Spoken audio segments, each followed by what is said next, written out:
વડોદરામાં કોટબી ખાતે ભારત ન્યુઝીલેન્ડ વચ્ચે યોજાનાર ઇન્ટરનેશનલ મેચને લઈને વડોદરા હાલોલ રોડ પર ટ્રાફિકની સમસ્યા સર્જાઈ છે ત્યારે જણાવી દઈએ જેના કારણે હાલોલ વડોદરા હાઈવે પર ટ્રાફિક જામની પરિસ્થિતિ સર્જાઈ છે ત્યારે મેચમાં ભાગ લેવા માટે દેશ વિદેશથી ક્રિકેટ પ્રેમીઓ આવી રહ્યા છે જેના કારણે હાલોલ વડોદરા હાઈવે પર ટ્રાફિક જામની પરિસ્થિતિ સર્જાઈ છે ટ્રાફિક પોલીસ દ્વારા ટ્રાફિક મેનેજમેન્ટ માટે તૈયારીઓ કરવામાં આવી છે જેમાં હાલોલથી વડોદરા તરફ જતા તમામ વાહનોને ડાયવર્ઝન આપવામાં આવ્યું છે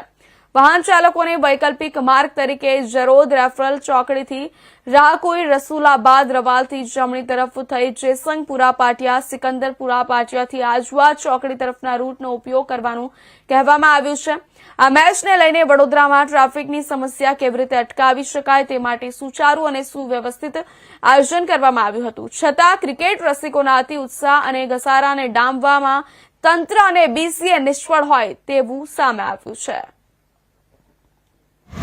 ઇન્ડિયા ન્યુઝીલેન્ડની ઇન્ટરનેશનલ મેચને લઈને વડોદરા હાલોલ રોડ ઉપર આજે ટ્રાફિકની સમસ્યા અતિ તીવ્ર બની છે। વડોદરાના પોલીસ કમિશનર અને એસપીના સુચારુ આયોજનના સંદર્ભ હોવા છતાં પણ અત્યારે ટ્રાફિક વ્યવસ્થા ગંભીર બની છે। અત્યારે ક્રિકેટ રસિકોમાં ત્યાં જલ્દી મેચમાં પહોંચવાનો ઉત્સાહ જોવા મળી રહ્યો છે। ઇન્ડિયાની ટીમ જ્યારે ઘર આંગણે ઓડીઆઈ મેચ યોજાઈ રહી છે ત્યારે એને ચીયરઅપ કરવા માટે દરેક